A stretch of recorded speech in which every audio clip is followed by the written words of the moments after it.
यह भगवान राम से नहीं है, भरत जी से नहीं है, माता पिताओं से है। माताओं के त्याग से ही अयोध्या में त्याग बना है। और देखिए कौशल्या माता ने कह दिया, कैकेयी ने कह दिया, हम तीनों बहनें ही पुत्र जन्म देंगे तो देंगे, अन्यथा नहीं। तो सुमित्रा जी की बात सुनो, सुमित्रा माता ने भी त्याग किया यार। मैं यह 2 बार प्रसाद ग्रहण कर रही हूँ बहनों आपका। अगर भाग्यवश 2 बार अलग विधि से प्रसाद ग्रहण करने से अगर मेरे यहाँ 2 पुत्र हो गए ना, तो मैं 1 पुत्र तेरे पुत्र की सेवा में लगा दूंगी और 1 पुत्र तेरे पुत्र की सेवा में। यह त्याग है माता, यह प्रेम है माता का। सबसे बड़ा जो त्याग किया है अयोध्या में वह माता सुमित्रा जी ने किया है, और बाकी देखने के लिए मिलता है। उसने अपने दोनों ही पुत्रों को माता कौशल्या और कैकेयी के पुत्रों की सेवा में लगा दिया। अद्भुत भाव है। और जब अयोध्या का त्याग है ना, यही त्याग अयोध्या का, यही फल अयोध्या का आज तक चलता रहा, आज तक गाता आ रहा है। सुंदर भाव, सुंदर माताओं ने प्रसाद ग्रहण कर लिया है, अद्भुत भाव। और प्रसाद ग्रहण करने के बाद में यहाँ समय बदल रहा है, बड़ा सुंदर कहा है यार। धीरे धीरे धीरे धीरे समय बदलता गया, बड़ा सुंदर स्वप्न, बड़े सुंदर मंगल कार्य अयोध्या में होने लगे। लेकिन माता कौशल्या, एक दिन की बात है, सरयू में स्नान कर वशिष्ठ जी के पास दशरथ जी ने जाकर कहा, गुरुदेव मैंने स्वप्न देखा है और मैं स्वप्न में देख रहा हूँ ब्राह्मणों को भोजन करा रहा हूँ, संतों को भोजन करा करके दक्षिणा दे करके विदा कर रहा हूँ मैं। वशिष्ठ जी ने कहा है किसी से जाकर कहना मत, क्योंकि अवश्य ही तुम्हें भगवान का दर्शन होने वाला है। दशरथ अवश्य भगवान तुम्हें मिलने वाले किसी न किसी रूप में। अब ऐसा तो नहीं कहा कि पुत्र बन करके ही आने वाले, लेकिन किसी रूप में भगवान मिलेंगे तुझे। और देखिएगा आज यहाँ बड़ा पावन समय आ गया। तुलसीदास जी कह रहे हैं माता कौशल्या का कक्ष प्रकाशित हो गया। और देखिए बड़ा सुंदर कहा है तुलसीदास जी, जय ही दिन राम जन्म श्रुत गावै, तीरथ सकल तहाँ चले आए।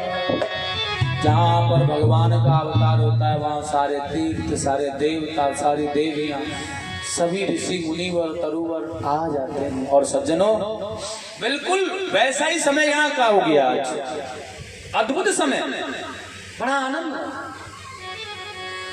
माता कौशल्या के यहाँ पर भगवान प्रकट होने वाले। अयोध्या की गलियों में ज्योतिषियों के रूप में भगवान शंकर भी धूम मचा रहे हैं, देवता गंधर्व प्रतीक्षा कर रहे हैं, विमानों पर चढ़ चढ़ करके अप्सराएं आनंदित हो रही हैं, ढोल मृदंग आकाशमान गुंजायमान हो रहा है, भगवान का प्राकट्य होने वाला है और बड़ा पावन समय आ गया है। नक्षत्र दिवस तिथि बार लग्न, सारे नक्षत्र सारी तिथियां बार बड़े शुभ ही शुभ हैं। नक्षत्र बार तिथि योग लग्न और मांगलिक भविष्य बताते थे।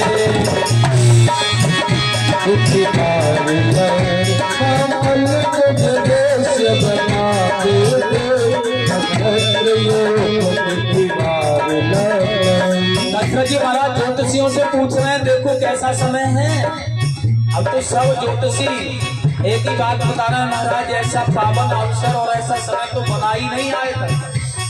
नक्षत्र बार योग लग्न मांगलिक समय बताते थे, मांगलिक समय बताते थे। और छा गए विमानों पर सुरगण, छा गए विमानों पर सुरगण, नभ से जयकार सुनाते थे। छा गए विमानों पर सुरगण, नभ से जयकार कराते थे। छा गए विमानों पर सुरगण। और वह चैत शुक्ल नवमी का दिन, अब भी त्योहार हमारा है, अब भी त्योहार हमारा है, अब भी त्योहार हमारा है। और साकेतक धाम का तेज पुंज, साकेतक धाम का तेज पुंज लेकर अवतार पधारा है। साकेतक धाम का तेज पुंज लेकर अवतार पधारा है। साकेतक धाम का तेज पुंज लेकर अवतार पधारा है। साकेतक धाम का तेज पुंज लेकर अवतार पधारा है। साकेतक धाम का तेज पुंज। माता कौशल्या के कक्ष में भगवान चतुर्भुज रूप में प्रकट होकर के आ गए। ऋषियों ने, मुनियों ने, सिद्धियों ने बड़ा सुंदर गाया भगवान के लिए।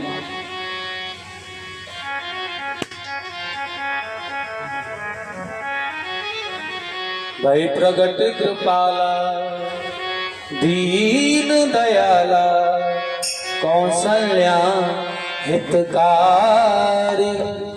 हर्षित में तारी मुनि मन हारी अद्भुत रूप लोचन अभिरामा तन घन श्यामा निज आयुध भुज चारी। भूषण वनमाला नयन विशाला शोभा सिंध खरारी। वह कोई कर चोरी अस्तुत तोरी कहीं विध करो अनंत। माया गुण ज्ञाना तीत अमाना वेद पुराण बनंता।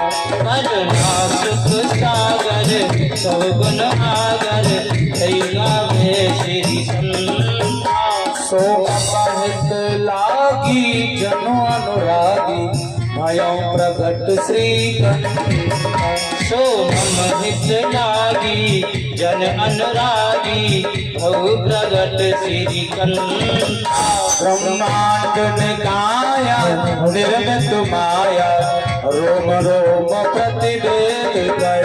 मम पुरसोवासी उपहासी सुनत धीर रत दीन रही। उपजा जब ज्ञाना प्रभु मुस्काना करते बहुत विधि।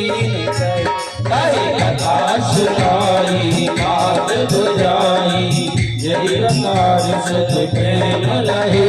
माता पुन बोली सोमत डोली तजहु नाथ यह रूप की सुशीला अति प्रिय शीला यह सुख परम अनोखा। सुने भजन सुजाना रोदन खाना कोई बालक सुरभूप।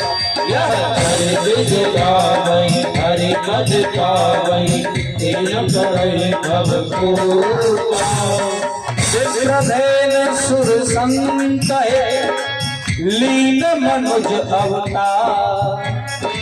निज इच्छा निर्मित तनु माया गुण गोपाल। सियावर रामचंद्र की जय पवन सुत हनुमान की जय। बड़े सुंदर प्रकट होकर के भगवान आ गए। माता को प्रणाम किया। मैया ने कहा कौन है आप? भगवान ने कहा मैया मैं तुम्हारा पुत्र हूँ। माता कौशल्या ने कहा ऐसा पुत्र तो पहली बार ही देखा है मैंने। चतुर्भुज शंख चक्र गदा इतना बड़ा पुत्र होता है। मुझे नहीं लग रहा कि आप मेरे पुत्र बनकर आए हैं। प्रभु जी मुझे ऐसा लग रहा है कि तुम मेरे पुत्र नहीं मेरे बाप बनकर के आए। भगवान ने कहा मैया फिर पुत्र कैसा होता है? तो माता कौशल्या ने कहा अगर मेरा पुत्र बनना है ना तो ये भगवान वाली माया है ना सब निकाल दो अलग अलग। मुझे नहीं चाहिए। मैं तो अपने पुत्र को प्रेम और दुलार मर्यादा में रह करके ये भगवान वाली ये कोई भी क्रिया कोई भी लीला नहीं होनी चाहिए।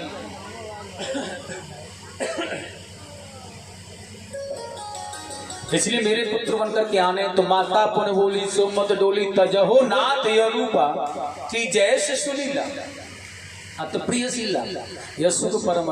छोटे से बालक है ना जो होते हैं वैसा बन करके मुझे शिशु लीला से आनंदित करो, मुझे प्रसन्न करो। मैं तुम्हारी शिशु लीला से आनंदित हो जाऊं प्रभु, ऐसा बना। माता की आज्ञा पा करके भगवान तुरंत ही शिशु रूप में आकर के रोने लगे। और जैसे ये रोने लगे ना, भगवान के रोने की सूचना है ना सारे नगर में फैल गई। बस यही शोर होने लगा, कौशल्या के लाला हो गया, कौशल्या के लाला हो गया, कौशल्या के लाला। सेवकाओं ने यहाँ करके महाराज दशरथ को जैसे ही कहा, दशरथ जी के मन की प्रसन्नता नहीं रही। अपने गले के दिव्य राजसी हार उपहार भेंट में देते जा रहे हैं सेवकों को, भागते हुए चले जा रहे हैं, पीछे सुमंत चले आ रहे हैं, और वही राज चिन्ह है वह सभी को इकट्ठा करते आ रहे हैं सुमंत, और उनकी कीमत की धन मूल्य उनको बांटते आ रहे हैं। ऐसा अद्भुत है। लेकिन माता कौशल्या के कक्ष तक ये जा नहीं पाए। कैकेयी माता के कक्ष से सेवकाओं ने आकर के आदेश कर दिया है, सुना दिया संदेश, प्रभु जी माता कैकेयी के यहाँ भी पुत्र हुआ है। लेकिन यह बड़ी प्रशंसा हो रही है दशरथ जी को, लेकिन यह कहीं भी किसी माता किसी पुत्र का दर्शन नहीं कर पाए। उतने ही समय में सुमित्रा की दासियाओं ने आकर के कह दिया, महाराज माता सुमित्रा जी ने तो दो पुत्रों को जन्म दिया। आज दशरथ जी महाराज की आंखों में पवित्र दिव्य अश्रु झलक रहे हैं, बड़ा दिव्य आनंद आ रहा है। 4 पुत्रों के पिता दशरथ जी बन गए, विश्वास नहीं हो रहा है। बड़ा दासी दासियां सेवकाएं जो मांगती हैं वही दे देते हैं पल मात्र में। वायु के वेग के समान यह खबर फैल गई। अद्भुत भाव, बड़े बड़े ऋषि मुनिवर तो पहले से ही थे, देवताएं भी बेस बदल बदल के आ गए महाराज दशरथ जी से भेंट पाने के लिए। ख्याल है ना, ध्यान है ना आपको, जो वादा किया था आपने, पता है ना सब कुछ। दशरथ जी महाराज हाथ हिला करके कह रहे हैं, सब पता है, सबका ख्याल है, सबका ख्याल रखा जाएगा, धैर्य धारण करो, चिंता मत करो। अद्भुत भाव। भगवान राम का अवतार दोपहर में हुआ था 12 बजे, भगवान कृष्ण का अवतार रात्रि में हुआ था 12 बजे। भगवान को यह 12 का चौकड़ा बहुत ज्यादा अच्छा लगता है, इसलिए दिन के 12 बजे या रात्रि के 12 बजे। वामन भगवान का अवतार दिन के 12 बजे हुआ था, ध्यान रखना है। सुदर्शन में भगवान के 12 ही खाने हैं। ठाकुर जी कहते हैं यह 11 महीने तक तो उत्पन्न होने वाला है ना, भगवान महीना भी 11 तक नहीं आते। 11 महीने तक तो कोई बालक भी उत्पन्न होता है, लेकिन भगवान 12वें महीने में अवतार लेते हैं, 11वें महीने में नहीं लेते। बहुत सुंदर भाव है। भगवान सूर्य के वंश की वृद्धि हो रही है। ये बड़े परेशान थे, दशरथ जी का कोई पुत्र नहीं था, लेकिन आज वंश की वृद्धि हो रही है इसलिए प्रसन्न हो गए। और प्रसन्न इतने हुए कि अयोध्या के ऊपर ही ठहर गए। अब ना आगे जाते हैं ना पीछे। और जब अयोध्या के ऊपर ठहर गए तो महाराज बड़ा सुंदर कहा है, मास दिवस कर दिवस भा मर्म न जान को, रथ समेत रव था क्यों निशा कवन बेटे। रुक गई भाई। बढ़ता बिलोक कर सूर्य वंश, भगवान सूर्य भी मुदित हुए, हो गया महीने भर का दिन, इस भांति दिवाकर चकित हुए। 1 महीने का दिन हो। अब 1 महीने के दिन में तो कितना भी बड़ा उत्सव किया जा सकता है ना, कितना भी बड़ा उत्सव। और दशरथ जी महाराज है ना, जितना चाहते थे उससे भी, चाहने से भी बड़ा उत्सव उनके यहाँ हो रहा है। रात्रि हो ही नहीं रही है, सबका ख्याल, सबकी भेंट उपहार, सबको बड़ा मनोवांछित दान, जो जैसा चाहता है जैसा वही मिलता है। बहुत अद्भुत भाव है, बड़ा सुंदर भाव है। बड़े प्रेम के साथ में आनंदित होकर के उत्सव मनाएंगे भगवान राम के, दशरथ जी के